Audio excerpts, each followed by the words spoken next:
সরকারের নিয়ম। সরকার এই নিয়মগুলো মানছে না। আমরা প্রজ্ঞাপনের দাবি করেছি, আমরা নিয়ম নীতি চেয়েছি, যে নীতিমালা তৈরি করতে হবে, নীতিমালা তৈরি করতে হবে। এই নীতিমালা তৈরির মধ্যে দিয়ে আমরা এগোবো। তাহলে এই বক্তব্য বাড়াবো না। আজকে এখান থেকে স্মারকলিপি দেওয়ার কথা, অর্থ মন্ত্রণালয় আপনাদের প্রতিনিধিরা যাবেন, বলবেন প্রত্যেক কর্মচারী, দৈনিক মজুরি ভিত্তিক কর্মচারীদের উৎসব ভাতা, শীত বোনাস এবং তাদের যে মাতৃত্বকালীন ছুটি, তাদের অন্যান্য সমস্ত সুযোগ সুবিধা এবং সর্বোপরি চাকরির নিশ্চয়তা সেটা দিতে হবে। বেতন তোলা হয় অনেকের নামে, কিন্তু তারা কর্মচারী হিসেবে কাজ করেন না। সরকারি টাকা ঠিকই লোপাট হয়, কিন্তু কর্মচারীদের, শ্রমিকদের জীবনের কোনো উন্নতি হয় না। এই জায়গা আর সহ্য করা হবে না।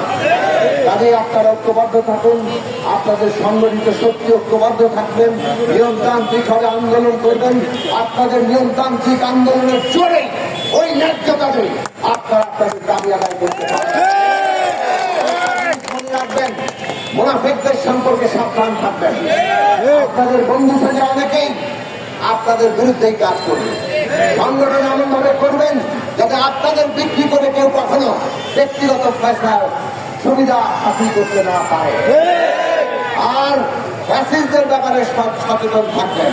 বিগত ফ্যাসিস্ট সরকার নানাভাবে উস্কানি দিয়ে তারা নানাভাবে আন্দোলনকে বিভ্রান্ত করতে চায়, মানুষের দাবি দাওয়াকে পুঁজি করে আমাদের অভ্যুত্থানকে ব্যাহত করতে চায়, ক্ষতিগ্রস্ত করতে চায়।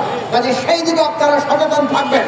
আমাদের ঐক্যবদ্ধ শক্তি এই অভ্যুত্থানের যে আশাকাঙ্ক্ষা, দেশের সকল মানুষের তাদের অধিকার এবং মর্যাদা নিশ্চিত করা, সেই অধিকার এবং মর্যাদা নিশ্চিত করা এবং বৈষম্যহীন বাংলাদেশ তৈরিতে আমরা এই অভ্যুত্থানকে সফল করব।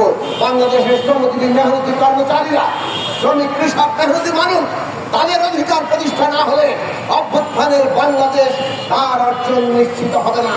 কাজেই তাদের অধিকার প্রতিষ্ঠা করার লড়াই আমরা চালিয়ে যাব এবং সেইভাবেই বাংলাদেশ তৈরি করব। তার জন্য আপনারা সংগঠিত থাকবেন। আপনাদের সবাইকে